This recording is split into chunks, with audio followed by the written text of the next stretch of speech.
Então, bom dia. Meu nome é Marília Maronese Brum, sou residente do segundo ano da Cardiologia Pediátrica da Cardioped Brasil e hoje vou apresentar o Clube do Livro com o tema de atresia pulmonar com septo ventricular íntegro. Essa aula faz parte do programa de residência em Cardiologia Pediátrica da Cardioped Brasil, Centro do Coração da Criança. Então, a atresia pulmonar com septo íntegro, ela é caracterizada por uma obstrução completa da via de saída do ventrículo direito e não tem comunicação interventricular, como o esquema ao lado. Então, a gente vê que existem as câmaras cardíacas e que na via de saída do ventrículo direito, a válvula pulmonar é fechada, então não há o fluxo do ventrículo direito para o tronco pulmonar. A incidência dessa doença é de 4 a 8 a cada 100 mil nascidos vivos e ela é relativamente incomum, configurando 1 a 3% das cardiopatias congênitas. Mas dentre as cenogênicas, ela é a terceira mais comum em neonatos, ficando atrás apenas da TGA e da tetralogia de Fallot. Quanto à predominância entre os sexos, isso é variável na literatura. Existem literaturas que falam que não há predominância entre sexos e algumas que sugerem que existe uma leve predominância no sexo masculino, com relação de 1,5 para 1. E acredita-se que essa incidência seja subestimada, porque é uma doença que acarreta perdas fetais, especialmente quando tem uma regurgitação tricúspide importante. A patogênese da atresia pulmonar com septo ventricular íntegro, ela é desconhecida. Ela é uma cardiopatia que tem menos associação a síndromes que outras cardiopatias congênitas e também tem menos associação a outras malformações cardíacas. Tem uma baixa recorrência entre os irmãos e eles viram em alguns estudos que pode existir uma relação entre infecção viral materna durante a gestação ou doenças inflamatórias da mãe e o desenvolvimento da atresia pulmonar com septo íntegro, mas sabe-se que ela não tem relação com rubéola congênita. Pela presença do septo interventricular íntegro, sabe-se que a morfogênese cardíaca ela é normal até a 8ª semana. Então, ocorre a septação da via de saída e o fechamento da comunicação interventricular. E, a partir desse momento, ocorre um insulto inicial, que não se sabe qual ainda, que gera uma estenose pulmonar, que evolui para a atresia pulmonar. Essa normalidade anatômica, então, segundo a teoria dos fluxos, reduz o fluxo para o ventrículo direito, que vai evoluindo com essa atresia. Quanto à fisiopatologia, então, o retorno venoso sistêmico chega ao átrio direito, e do átrio direito ele vai ter 2 caminhos. O primeiro, então, é passar pela válvula tricúspide, mas como ele se depara com um ventrículo direito que não tem uma via de saída aberta, esse fluxo volta para o átrio direito. E a outra saída é pelo forame oval, então fazendo com que todo o retorno venoso sistêmico chegue ao lado esquerdo do coração. Como a gente tem esse retorno voltando para o átrio direito e uma via de saída do ventrículo direito, então um fluxo pulmonar que não está patente nesse momento, ocorre uma sobrecarga de átrio direito e uma dilatação dessa câmara, consequentemente. O retorno venoso sistêmico, então a nossa pré-carga nesse momento, vai conseguir chegar ao lado esquerdo do coração através do forame oval. E como chega mais sangue do que o habitual, também tem uma dilatação de câmaras esquerdas. Esse fluxo, então, passa por átrio esquerdo, ventrículo esquerdo, chega à região da aorta e, para suprir o fluxo pulmonar, passa pelo canal arterial. Então, a gente tem 2 grandes shunts que garantem a vida desse paciente. O primeiro é o forame oval, que garante que o retorno venoso, então a pré-carga, chegue ao lado esquerdo do coração, e o canal arterial, que é quem provê o fluxo pulmonar. Um aspecto importante na atresia pulmonar é a válvula tricúspide. Se a válvula tricúspide ela é pequena, tem pouco fluxo para o ventrículo direito, e ele acaba ficando pequeno e hipoplásico. Esse ventrículo ele vai ter uma pressão maior. E por isso, por ele ser uma câmara que tem uma pressão maior e a válvula tricúspide pequena, não vai retornar tanto sangue para o átrio direito, mas esse sangue precisa sair por algum lugar. E o que acontece é o desenvolvimento de fístulas coronário cavitárias.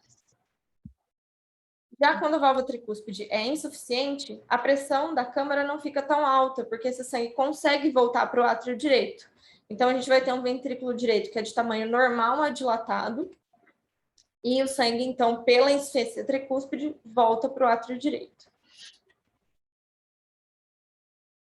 Anatomicamente, então, a atresia pulmonar com septo íntegro, ela é um espectro, que vai desde uma atresia com um VD hipoplásico até uma atresia com um ventrículo normal ou dilatado. E algumas anormalidades anatômicas estão mais relacionadas ao ventrículo direito hipoplásico ou ao ventrículo direito normal dilatado. Quando o ventrículo direito é hipoplásico, ele tem mais associação com uma válvula tricúspide pequena, com hipertrofia desse ventrículo e as fístulas coronário-cavitárias. E quando ele tem o ventrículo direito normal ou dilatado, a válvula tricúspide normalmente tem uma insuficiência que chega a ser importante. O ventrículo direito tem paredes finas e dilatação de câmaras direitas, tanto o átrio quanto o ventrículo. Quanto à atresia pulmonar, ela pode ser de dois tipos, então, ou membranosa ou muscular. Na atresia pulmonar membranosa, a válvula pulmonar tem um anel pequeno e tem os 3 folhetos completamente fundidos. E a atresia da via de saída ocorre por uma fina membrana. Nesses casos, o infundíbulo é bem desenvolvido.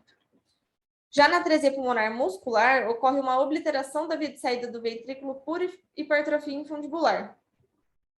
Essa atresia é mais relacionada a ventrículos direitos hipoplásicos e tem maior chance de anormalidades coronarianas.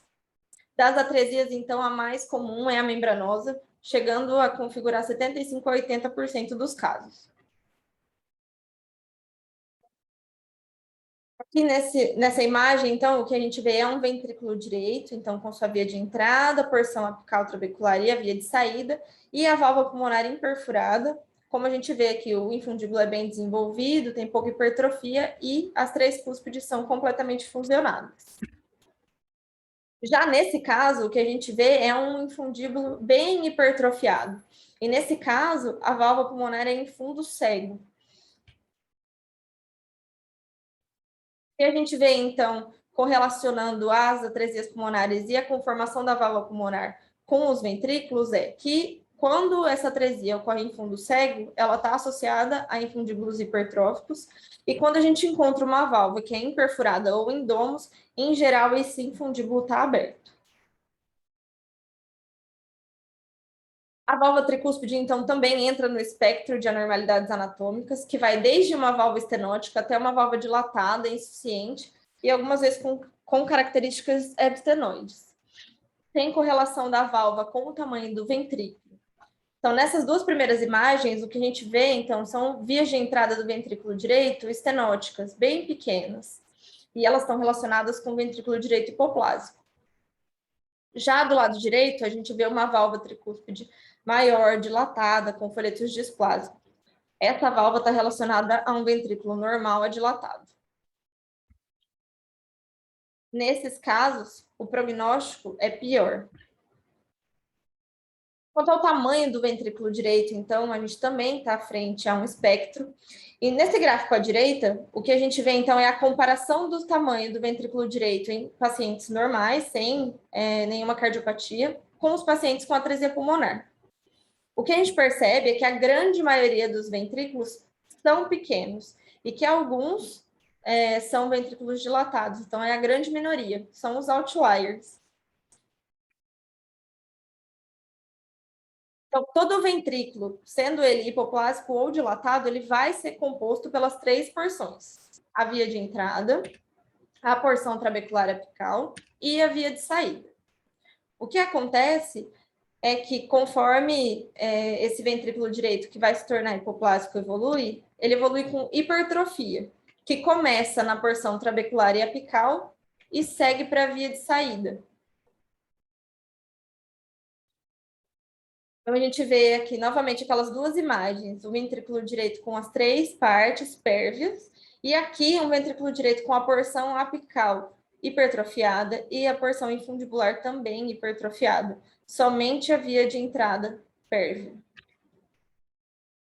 A partir daí, então, a gente consegue configurar esse ventrículo direito hipoplásico em 3 classificações. Se tiver todas as partes pérvias, a gente fala que é um ventrículo tripartite, duas partes, que seria a via de entrada e a via de saída, um ventrículo bipartite, e se tiver hipertrofia, tanto da porção apical quanto da via de saída, um ventrículo unipartite. No ventrículo tripartite, então, o que a gente vê é que existe uma hipertrofia ventricular, mas as três partes estão patentes: a via de entrada, a porção apical e a via de saída. Nessa foto a gente vê a mesma imagem, então, uma via de entrada patente, a porção trabecular patente e a via de saída. Nessa foto a gente também consegue ver a válvula tricúspide já displásica, com cordões encurtadas, por exemplo. Já no ventrículo bipartite, a gente vê, então, a hipertrofia apical e trabecular, com a patência da via de entrada e da via de saída. E no ventrículo unipartite, então, a gente vê aqui a via de entrada pérvia, a porção trabecular obliterada e a porção da via de saída também obliterada, um ventrículo unipartite. Quando a gente tem essa hipertrofia do ventrículo direito, um aspecto que é muito importante a gente levar em consideração e avaliar nesse paciente é se a hipertrofia do ventrículo não está abaulando o septo interventricular, levando a uma obstrução da via de saída do ventrículo esquerdo. Isso pode complicar principalmente nos pacientes univentriculares, evoluindo com uma obstrução da via de saída, quando ele está lá na terceira etapa, no Fontan. Mas essa obstrução pode ocorrer a qualquer momento do tratamento. Então, o que a gente vê aqui na foto à esquerda é um septo interventricular abaulando para o ventrículo direito, sendo esse o ventrículo direito e esse o ventrículo esquerdo. E aqui a gente também vê que a cavidade ventricular direita praticamente não existe nesse corte. Na foto à direita, a gente vê, então, o abaulamento do septo interventricular e a via de saída do ventrículo esquerdo sendo obliterado. Essa foto também mostra o abaulamento do septo interventricular e aqui a via de saída aórtica, então levando a uma obstrução dessa via de saída.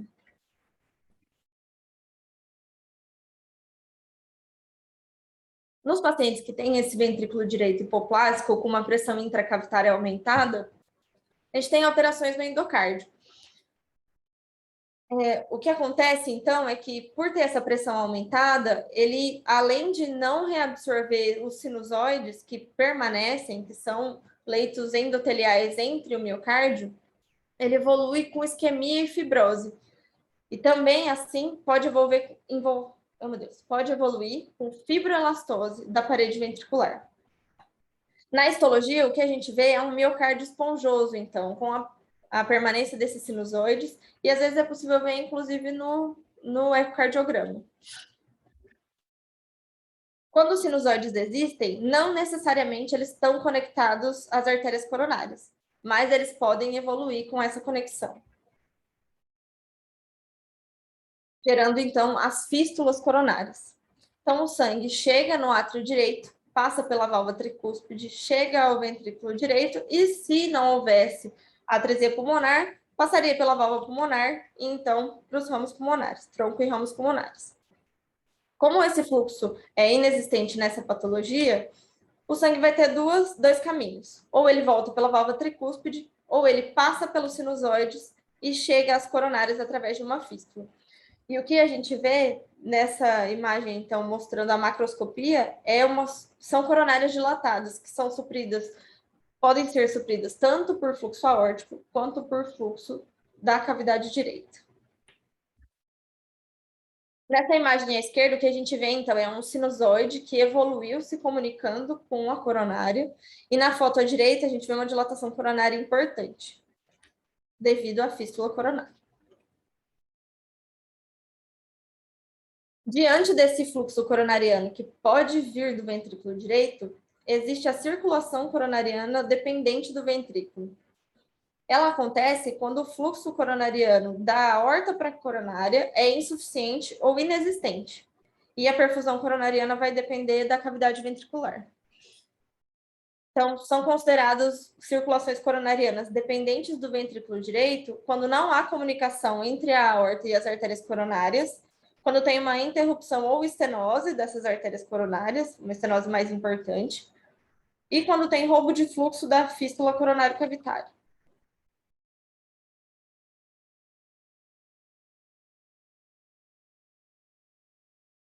Passando, então, para o ventrículo direito dilatado. Esses ventrículos, então, acontecem principalmente em associação com insuficiência tricúspide. Estão pacientes com pior prognóstico. O que a gente vê nesses ventrículos, então, são ventrículos com paredes finas, dilatados e que podem ter associados a dilatação do átrio direito, que podem chegar a ser tão dilatados que configuram o wall-to-wall heart, que eles falam, então, que é uma dilatação de câmaras direitas tão importante que o coração chega a ocupar toda a cavidade torácica. Quanto à circulação pulmonar, habitualmente os ramos pulmonares têm calibre normal, mas a presença do tronco pulmonar depende, tem mais associação relacionada à patência do infundíbulo ou não. Se o infundíbulo é patente, na maioria das vezes existe o tronco pulmonar e ele tem bom tamanho, mas quando tem a hipertrofia infundibular, às vezes o tronco pulmonar também é atrésico. Então, nas fotos a gente vê exatamente isso. Quando a gente tem aqui um infundíbulo pérvio, existe o tronco pulmonar, ele é pérvio, patente, e pode acontecer dele não existir, ser apenas um canal fibrótico. Na apresentação clínica, então, enquanto período fetal, o ecocardiograma consegue identificar os casos mais graves, avaliando sempre o tamanho do ventrículo direito e a regurgitação tricúspide, sempre vendo também a anatomia de canal arterial.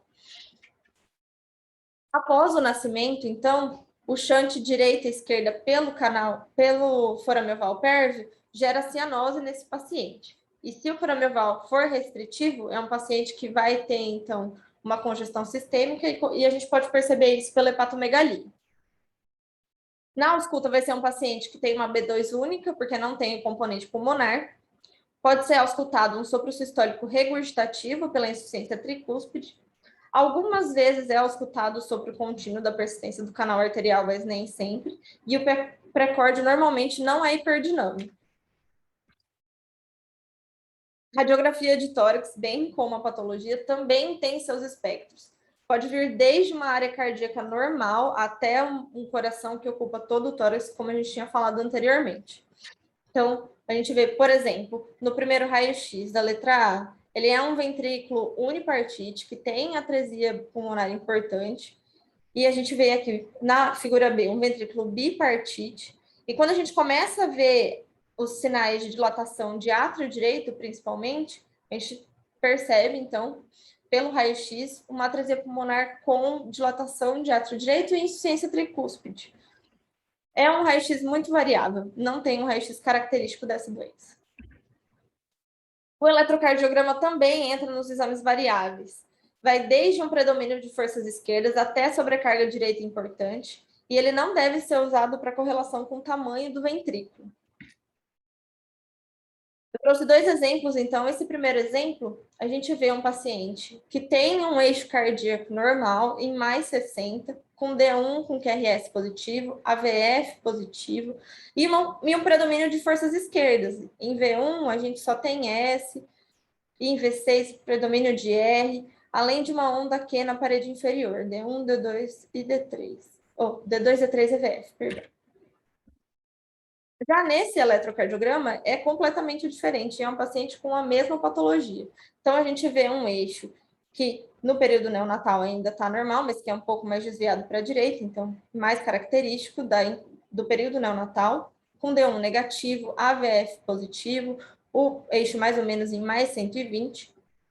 A gente vê uma onda P apiculada, mostrando sobrecarga atrial direita, e um predomínio de agora ventrículo direito. Então, um QR em V1, um S existente ali em V6, diferente do que a gente tinha visto antes, e até para padrão estranho aqui em V1 e V2 e V3, mostrando uma sobrecarga ventricular direita, por exemplo. Além disso, também temos a onda Q em D2, D3 e VF, na parede inferior. O ecocardiograma, então, é o exame para diagnóstico e ele deve avaliar o retorno venoso sistêmico, o septo interatrial, a válvula tricúspide, o ventrículo direito, as vias de saída, o fluxo pulmonar e o tronco pulmonar e ramos. O retorno venoso sistêmico e o septo interatrial, então, a gente precisa avaliar o forame oval, avaliar se esse fluxo é restritivo ou não. E Uma ideia indireta a gente pode ter pela ingurgitação, tanto de veia cava inferior quanto de veias hepáticas. E a gente consegue ver melhor pelo corte subcostal. Nesse vídeo, então, a gente está num corte subcostal, vê átrio direito, átrio esquerdo, forame oval pérvio e um fluxo aqui em azul, mostrando que o shunt é do átrio direito para o átrio esquerdo. Na avaliação da válvula tricúspide, é preciso ser avaliado os folhetos e as cordoalhas dessa válvula, o tamanho valvar e a relação com o diâmetro da válvula mitral. Alguns autores colocam isso como um parâmetro para a gente conseguir decidir melhor entre reparo univentricular e biventricular. E também se essa válvula tem estenose ou insuficiência. Os cortes para melhor avaliação, então, são 4 câmaras, o parasternal eixo curto e eixo longo. Nessa imagem, o que a gente tem, então, é um apical 4 câmaras com átrio direito, átrio esquerdo, ventrículo direito e ventrículo esquerdo. O átrio direito, a gente já vê uma dilatação, a válvula tricúspide displásica e uma insuficiência importante. Uma coisa que dá para ver aqui, que eu citei anteriormente, são os sinusoides, que a gente vê aquele miocárdio esponjoso, com fluxo entre as trabéculas do ventrículo. Na análise do ventrículo direito, então, é importante avaliar o tamanho, a espessura e a função desse ventrículo. O corte principal é o 4 câmaras. E aqui a gente vê, então, novamente, o apical 4 câmaras. A gente vê átrio direito, átrio esquerdo, ventrículo direito e ventrículo esquerdo. Vê uma hipertrofia desse ventrículo, vê que é um ventrículo pequeno. E aqui a gente também consegue avaliar a válvula tricúspide. E a gente vê novamente um apical 4 câmaras com esse ventrículo bem hipertrófico, pequeno, e a relação dele com o ventrículo esquerdo. A avaliação das vias de saída também é importante. Avaliar o infundíbulo, se ele é hipertrófico, se não é hipertrófico, qual que é o tipo de atresia, se é uma atresia membranosa ou muscular, e se tem obstrução da via de saída do ventrículo esquerdo. Os melhores cortes, então, são o subcostal eixo curto, o parasternal eixo longo e eixo curto. Aqui a gente vê, então, a via de saída do ventrículo direito, um infundíbulo bem hipertrófico e a atresia pulmonar. Aqui a gente está num parasternal eixo curto, então vê a válvula aórtica, átrio direito, ventrículo direito e a válvula pulmonar imperfurada. Não vemos fluxo passando pela válvula pulmonar. Também é importante medir válvula e ramos pulmonares. Aqui a gente tem a válvula pulmonar, o tronco, a artéria pulmonar direita e a artéria pulmonar esquerda. A avaliação do canal arterial e das colaterais. O canal é necessário que seja avaliado o tamanho e a direção do fluxo. Isso a gente consegue ver melhor pelo parasternal alto. E as colaterais a gente avalia em aorta descendente, pelo supraesternal e subcostal. Quanto às coronárias e as fístulas, é importante avaliar a origem das coronárias e o fluxo pelo Doppler, e se não for possível, realizar uma angiotomografia complementar. Nessa imagem, então, o que a gente vê é o ventrículo direito e a descendente anterior. E o que a gente percebe é que o fluxo dela fica tanto vermelho quanto azul, então é um fluxo bidirecional. O que a gente esperaria é que esse fluxo viesse da aorta em direção ao ventrículo e não do ventrículo em direção à aorta também. Então, o que a gente vê aqui é uma fístula coronária cavitária.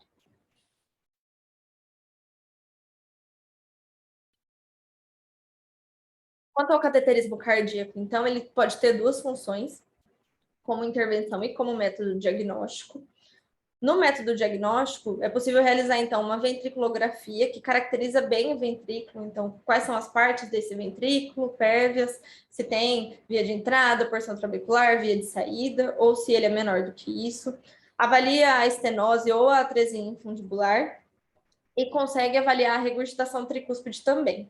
Nessas imagens, então, na primeira imagem a gente tem o ventrículo direito e em avaliação uma regurgitação tricúspide enchendo o átrio direito.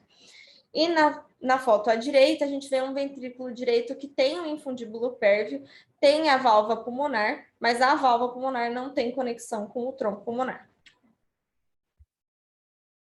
Na realização das manometrias, a gente vai perceber uma pressão de átrio direito maior que do átrio esquerdo e um ventrículo direito com pressões suprassistêmicas. E na coronariografia é quando a gente consegue ver as fístulas coronárias. Já na ventriculografia é possível que essas coronárias se encham, se existe a fístula, mas é importante ser avaliado pelo ósteo aórtico. Então, é necessária a injeção tanto a partir do ventrículo direito quanto a partir dos ósteos coronarianos.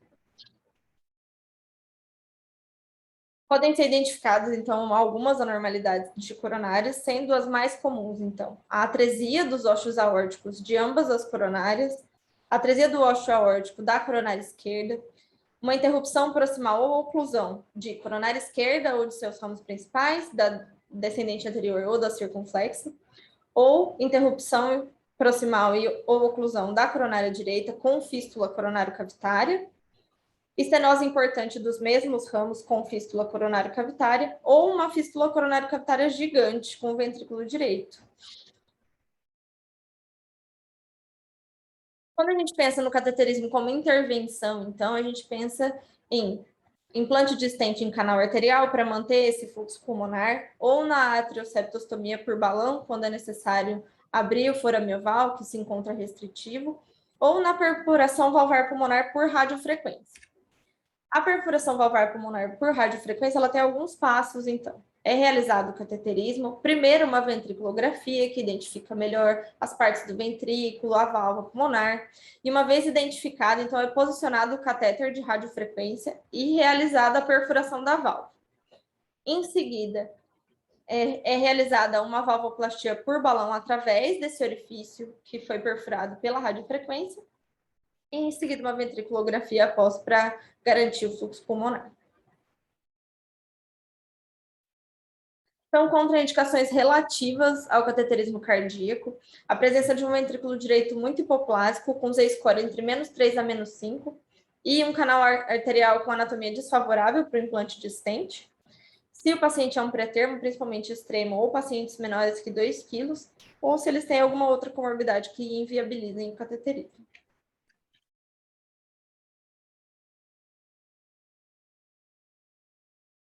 Então, a partir do diagnóstico, a gente consegue ter alguma conduta em relação a esses pacientes.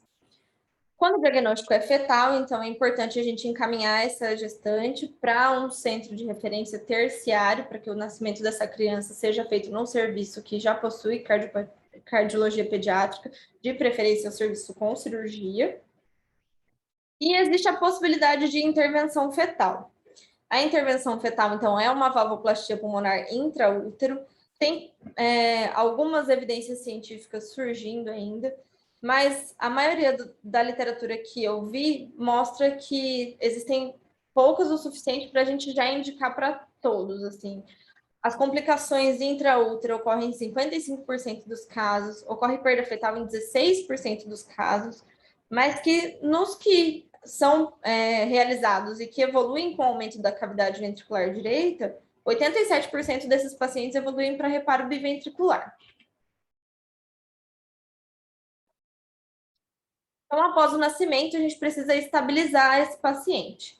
É preciso garantir que o retorno venoso sistêmico chegue às câmaras esquerdas através do forame oval e que o fluxo pulmonar seja garantido através do canal arterial. Então, para garantir que o retorno venoso sistêmico chegue às câmaras esquerdas, se o forame oval for restritivo, é realizada uma atrioseptostomia por balão, e para o fluxo pulmonar ficar garantido, o canal arterial tem que se manter pérvio, então inicia-se a infusão de prostaglandina E1. Além disso, também é administrado suporte ventilatório, circulatório e realizado o controle de distúrbios metabólicos e hidroeletrolíticos. Na intervenção, então, pode acontecer uma combinação de técnicas percutâneas e cirúrgicas, e a gente tem como opção o reparo biventricular, o reparo híbrido de um ventrículo e meio, a paliação univentricular e o transplante cardíaco. São pontos chaves na escolha, algumas perguntas que a gente tem que se fazer. Então, se existe uma circulação coronariana dependente do ventrículo direito, se esse ventrículo direito pode ou não ser reabilitado para receber todo o retorno venoso sistêmico e garantir o fluxo pulmonar. E quando a gente pensa principalmente na abordagem percutânea, se esse ventrículo direito é tripartite e tem uma atresia pulmonar membranosa, por exemplo. Para o reparo biventricular, então, a gente visa um ventrículo direito que seja bi ou tripartite, que tem uma área maior do que 6 centímetros quadrados por metro quadrado, que o score Z da válvula tricúspide seja maior do que -3 e que essa insuficiência tricúspide chegue a ser de moderada a importante. E que não tenha uma circulação coronariana dependente do ventrículo direito. No reparo de um ventrículo e meio, a gente pensa num ventrículo borderline, que tenha uma área maior do que 6, mas que a válvula tricúspide esteja num limbo entre um Z-score maior do que -4 e menor do que -2, mas que também não tenha circulação coronariana dependente do ventrículo direito. E para o reparo univentricular, então, normalmente são os ventrículos direito unipartite, com área menor do que 6 centímetros quadrados por metro quadrado, com uma válvula tricúspide pequena, com Z-score menor do que -3, com insuficiência discreta, e pode ser que ocorra a circulação coronariana dependente do ventrículo direito. No reparo biventricular, então, é realizada a descompressão do ventrículo direito e a reconstrução da via de saída, pode ser por perfuração por radiofrequência, ou pela reconstrução da via de saída do ventrículo direito. Quando ocorre a perfuração por radiofrequência, normalmente a gente precisa adicionar um fluxo pulmonar suplente. Para garantir o fluxo pulmonar, então, a gente tem algumas estratégias. Uma delas é manter o canal aberto com a prostaglandina, colocar uma stent em canal arterial ou evoluir para um shunt Blalock-Taussig. Então, nessas imagens, a gente tem à esquerda uma valvotomia pulmonar, que é feita através da arteriotomia pulmonar e da abertura das cúspides pulmonares. Normalmente, essa cirurgia é realizada em pacientes que têm uma hipertrofia infundibular menos importante, enquanto que a abertura da via de saída com uma placa de pericárdio bovino, então PET transanular, ela é preferida nos pacientes com uma hipertrofia infundibular mais importante. Outra alternativa que a gente tem é o implante de monocúspides e mais para frente de homoenxerto, né? Mas isso a gente acompanha a evolução do paciente e indica se for necessário e quando for necessário. Para garantir, então, o fluxo pulmonar, pode ser mantido o canal aberto, o stent no canal, ou feito o shunt de Blalock-Taussig, que pode ser feito de duas maneiras. Ou completamente com tecido vivo, que é o clássico, ou com tecido inorgânico, que é o modificado. É uma conexão entre o tronco bracocefálico e a artéria pulmonar direita, que a gente vê na primeira imagem aqui, então, com tecido vivo, e na segunda imagem, com algum tecido inorgânico, que pode ser, por exemplo, um PTFE. Então, após feita essa cirurgia, é necessária uma avaliação posterior com cateterismo. E, a partir de como foi mantido o fluxo pulmonar, a gente vai pensar nas abordagens. Se o fluxo pulmonar foi mantido com a infusão de prostaglandina, é possível que seja feita a tentativa de retirada com desmame durante 4 a 6 semanas da cirurgia e ver como que esse ventrículo evolui. Se o ventrículo não evoluir bem, esse paciente evolui para um reparo de um ventrículo e meio. Quando a gente tem o Blalock-Taussig ou o stent no canal arterial, fica mais difícil da gente tatear esse ventrículo, porque a gente não consegue diminuir esse fluxo pulmonar para saber se o ventrículo vai dar conta ou não. Então, é um paciente que tem que ser bem discutido, e se optado por reparo biventricular, o fechamento do shunt pode ser percutâneo e também deve ser realizado o fechamento do shunt atrial. Já quando a gente pensa no reparo de um ventrículo e meio, também é feita a descompressão do ventrículo direito com reconstrução da via de saída e mantida a fenestração interatrial. O fluxo pulmonar aqui é garantido de outra forma. É feita uma anastomose de Glenn bidirecional, de forma que o retorno venoso, ao invés de chegar todo no átrio direito, vá uma parte diretamente para os ramos pulmonares. E essa parte do retorno venoso que chega no átrio direito vai para o ventrículo direito e do ventrículo direito para a circulação pulmonar, e esse fluxo, a princípio, consegue aumentar a cavidade ventricular. Então, a gente tem a abertura da via de saída e a anastomose de Glenn. O que é feito, então, é que é desconectada a veia cava superior do átrio direito e ela é conectada na pulmonar direita, garantindo, então, o fluxo pulmonar. Também é necessária uma avaliação com cateterismo, que é realizada a cada 1 a 3 anos, e se o ventrículo direito e a válvula tricúspide se desenvolverem bem, pode ser realizado o fechamento da fenestração interatrial e manter o paciente dessa forma. Mas se o paciente não tiver um desenvolvimento adequado do ventrículo e da válvula, ele vai para a correção univentricular. Na avaliação univentricular, então, a gente precisa garantir tanto que o retorno venoso chegue à câmara principal e o fluxo pulmonar. Então, é possível que seja realizada a atrioseptostomia por balão, como a gente falou anteriormente, ou até uma atrioseptectomia, se for necessário. E na avaliação univentricular, a gente vai para a primeira etapa, então, que é garantir esse fluxo com um stent no canal arterial ou com um shunt Blalock-Taussig, evoluindo numa segunda etapa para anastomose de Glenn e na terceira etapa para uma circulação de Fontan. Então, um paciente que já tem a anastomose de Glenn, ele já tem a veia cava superior na pulmonar direita, então é conectada à veia cava inferior aos ramos pulmonares. E pode ser tanto por um tubo intracardíaco como um tubo extracardíaco.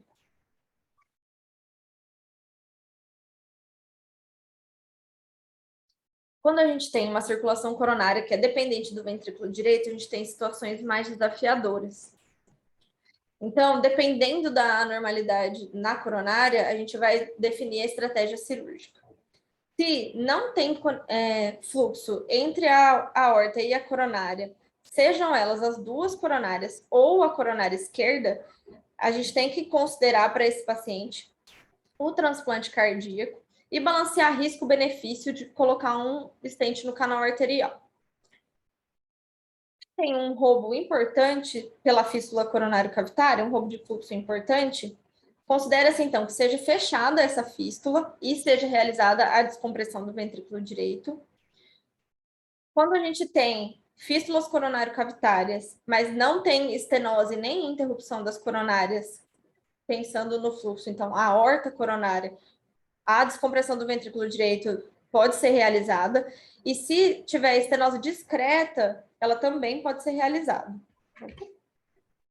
Agora, se a gente tem uma interrupção proximal, tanto de coronária esquerda, dos ramos principais, ou da coronária direita, com um miocárdio dependente da circulação do ventrículo direito, aí a gente não pensa em descompressão de câmara, pensa assim num shunt ou no stent no canal arterial e evolui para paliação univentricular. Quanto ao prognóstico, então, a mortalidade é altíssima, sendo que praticamente é 100% fatal se não for abordado. Nesses gráficos, então, o que a gente tem é a proporção de pacientes sobreviventes ao longo do tempo. Aqui, pensando em todos os pacientes que têm atresia tricúspide com septo íntegro, uma vez abordados, a sobrevida deles chega a 40% por volta de 5 anos. Já se os pacientes não forem operados, a grande parte deles morre já nos primeiros meses de vida, principalmente no período neonatal, e a sobrevida fica em menos de 10%. Quando a gente avalia, então, os procedimentos, lembrando que, como a gente viu, a escolha do procedimento tem muito a ver com a anatomia daquele paciente, a gente consegue relacionar com a sobrevida, então. Então, a sobrevida dos pacientes ao longo do tempo relacionada ao procedimento escolhido, a gente tem que os pacientes que foram submetidos a uma abordagem por catéter ou cirúrgica para abertura da via de saída são os pacientes que têm melhor sobrevida. Os pacientes que precisam de um shunt, mesmo com a descompressão, têm uma sobrevida um pouco menor, e quando os pacientes evoluem para univentricular com o shunt somente, a sobrevida é menor ainda. E isso a gente vê também pela anatomia. Os pacientes que têm melhor anatomia têm maior sobrevida, com os pacientes com ventrículo tripartite sobrevivendo mais ao longo do tempo em relação aos pacientes com ventrículo bipartite e unipartite. No acompanhamento ambulatorial é importante, então, a gente investigar os sintomas de insuficiência cardíaca, sempre perguntar sobre fadiga e dispneia para esse paciente e pesquisar sobre arritmias, se o paciente não teve síncope, não teve palpitação, episódio de palidez ou sintomas de baixo débito. No exame físico, é importante avaliar a saturação em toda consulta, para que a saturação esteja acima de 90%, principalmente em univentriculares e um ventrículo e meio, e normal em pacientes biventriculares. Pode ter sinal de insuficiência direita no exame físico, quando a gente avalia e encontra uma hepatomegalia ou edema. E na ausculta, avaliar se tem sopro de regurgitação tricúspide ou sopro de estenose e insuficiência pulmonar. Ao eletrocardiograma, sempre investigar a possibilidade de alguma arritmia, de isquemia ou de sobrecarga atrial direita, que pode mostrar para a gente insuficiência tricúspide também. E na radiografia, sempre ir avaliando a dilatação das câmaras direitas. No ecocardiograma, nos pacientes biventriculares, a gente sempre tem que avaliar a dimensão em função desse ventrículo direito e o tamanho e a função da válvula tricúspide. E nos univentriculares, além desses parâmetros, as obstruções ou trombos atriais e a avaliação dos shunts, tanto de Glenn quanto de Fontan. Podem ser necessários outros exames no acompanhamento, então, uma reavaliação por cateterismo, realização de ressonância magnética cardíaca para avaliar a função ou isquemia, e a cintilografia miocárdica também. As complicações mais comuns, então, relacionadas aos biventriculares é a estenose pulmonar ou tricúspide residual e uma insuficiência pulmonar, e dos univentriculares, arritmia, trombo, isquemia e insuficiência cardíaca. No acompanhamento, então, é importante a gente saber orientar sobre a antibiótico profilaxia. Então, pacientes que têm uso de material protético até 6 meses após a cirurgia, pacientes com shunt residual e qualquer cardiopatia cianogênica devem receber antibiótico profilaxia. Essa é a minha bibliografia. Muito obrigada.